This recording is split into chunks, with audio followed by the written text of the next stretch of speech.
Peace, family. It's your brother, Marc Lamont Hill. You're watching the Marc Lamont Hill official YouTube channel. The war on Gaza reaches day 219. That's right. Every single day here on the channel, we cover Israel's war on Gaza as a reminder that this is not a clash. This is not a global tension. This is not a conflict, despite what people attempt to tell you. Rather, this is a full-fledged war on the Palestinian people, and specifically a war on the people of Gaza. And so, because of that, it's important to us. It's necessary, in fact, for us to critically examine the war on Gaza. It's necessary for us to fully break down the information that corporate media doesn't provide. It's important for us to offer insights that mainstream media doesn't focus on. It's important for us to give people the tools necessary to not just understand what's going on in Gaza, but to actually stop what's happening in Gaza.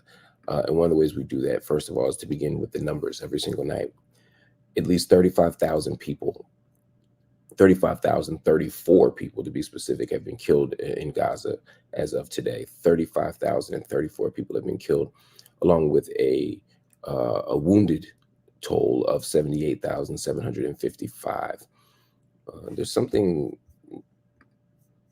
even more devastating, I think, about having crossed that 35,000 mark. It's not that there's something magical about crossing 35,000. The number was awful when it was 34,000, but crossing that number is just a reminder of how devastating and how vicious this war has been. And it's a war on the Palestinian people. It's a war on Gaza, not a war in Gaza. We just, in the United States, just celebrated Mother's Day. We just celebrated Mother's Day. Well,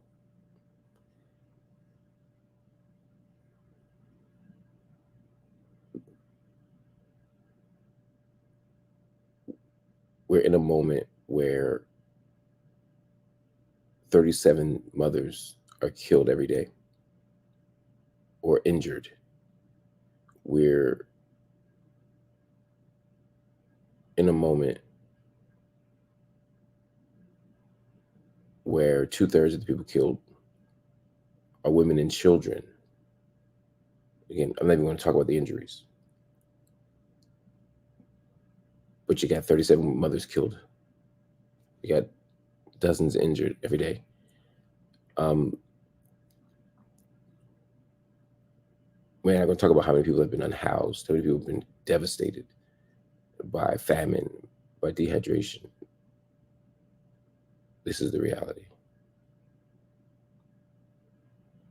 This is devastating. And there seems to be no end in sight. And the reason I say that is because we see Benjamin Netanyahu right now prepping a full-fledged ground invasion in Rafah,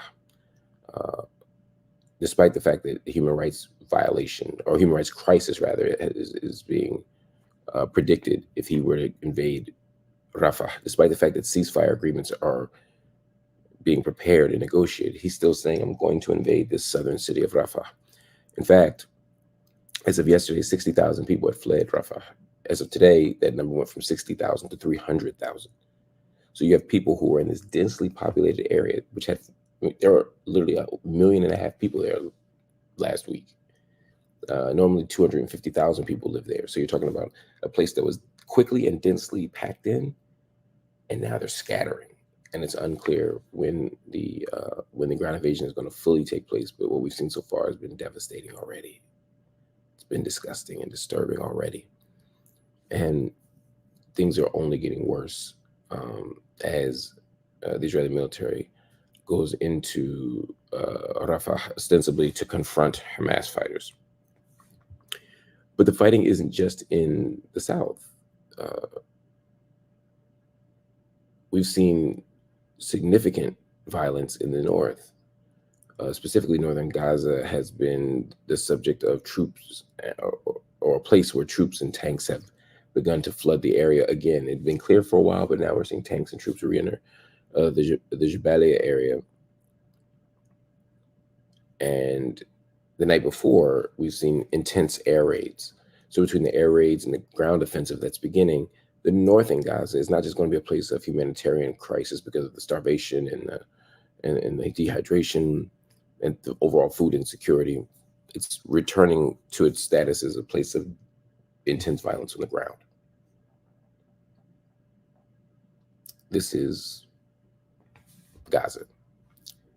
And the intensity of the violence, the intensity of the human rights crisis is precisely why Egypt has now decided to join South Africa in its lawsuit against Israel.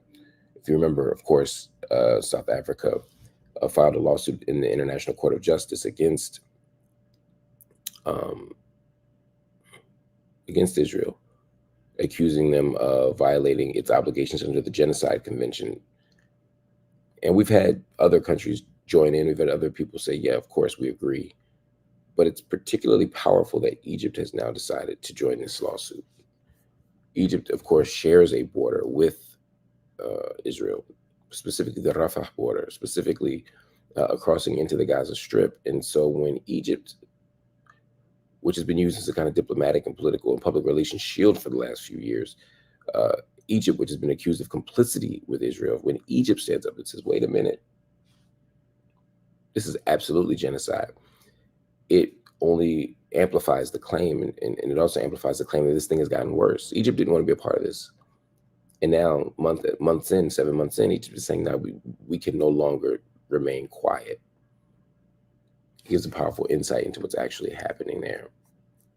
So that is our Gaza update for the evening. Please be sure to check it out every single night at 10:15. Tomorrow we'll be going into greater depth.